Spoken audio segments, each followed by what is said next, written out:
So, mag-workout tayo today dahil okay na yung aking pakiramdam. Sana hindi na tumatuloy ang ubo. Pero, feel ko na guys, na uubuhin talaga ako. Pagkatapos ng sipon, ubo na naman, charing. Yes, anyway guys, disclaimer sa mga taong hindi gusto ang video na to, please skip the video and maghanap kayo ng video gusto nyong panoorin dahil ang video na to ay para lang sa taong gustong mag-fitness sa kanyang sarili. At hindi ko po kayo ini-encourage na mag-workout kung hindi nyo gusto. So, kanya-kanya tayong life. So medyo, pa guys, medyo hindi pa okay talaga yung ang aking voice. Medyo pa siya guys, mabaraghal ba? Tsari. Pero, yes, magbo-voice over pa rin tayo dahil hindi pa naman tayo inviting sa licensed music. And then, pag nagamit man tayo ng music, may tendency pa rin na ma-violate tayo kay Boss M natin. So, voice over is the key sa mga hindi pa dyan na invite some licensed music like me. So, dito tayo guys. Para naman gumaling-galing tong aking ang aking binabati sa aking sarili. Tinamaan talaga ako guys ng sipon and then uubuhin na siguro ako. Sana wag naman. So, ayan. Stretching is the key. Hindi tayo mag-hard workout. Ganyan lang siya. Stretching lang natin. Parang sumasakit kasi yung aking buong katawan ba guys. Yung aking mga, dito ba sa mga tuhod. Tapos dito sa aking mga sa mga braso, ano ba? Aking mga braso ba. Medyo masakit siya guys. Hindi naman siguro ako na dengue, no? Hindi naman masakit ang aking ulo.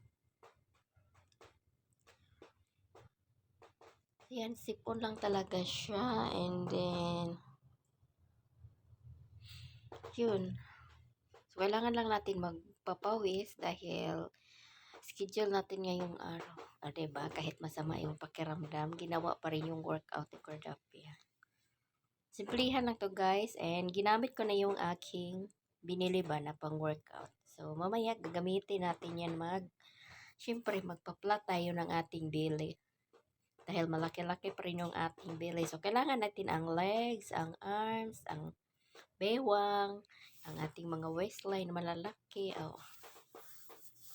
Huwag niyong gaya-gayahin yung aking ginagawa guys. Kasi meron namang way sa pagpapaliit ng bewang or anong tawag nyo dyan.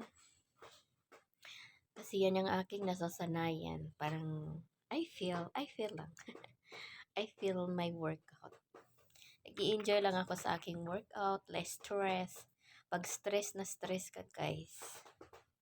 Ako dito ko talaga ipopokus yun. Pag na-stress ako, parang nakakalimutan ko yung mga problema ba. Ganon. Left and right, kung hindi nyo kaya 30 counting, gawin nyo lang siyang 12 or 20. Kasi mahirap-hirap siya gawin guys. Baka hindi din kayo mag-out balance kayo sa ganyang step na workout. Kailangan mong i-balance yung sarili mo and then yung yung kamay mo baka maligto ba o mababali. So, ako pa yung sisihin nyo pa. Kailangan i-balance nyo talaga yung sarili nyo sa ganyang workout. So, sa ganito namang step out, okay lang siya. Hindi naman siya masyadong mahirap. Wait lang nga, wait. Nag-stop ako sandali kasi inubo ako guys.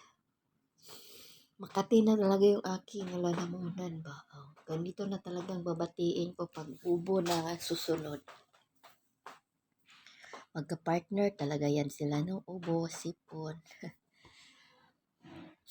Yung lang sa akin, walang hindi masakit yung ulo ko. Yung maganda-ganda. Kasi hindi masakit yung ulo ko, di ba? Usually, pag sinisipon ka, so masakit na yung ulo mo. So, ang akin ay ubo pa lang.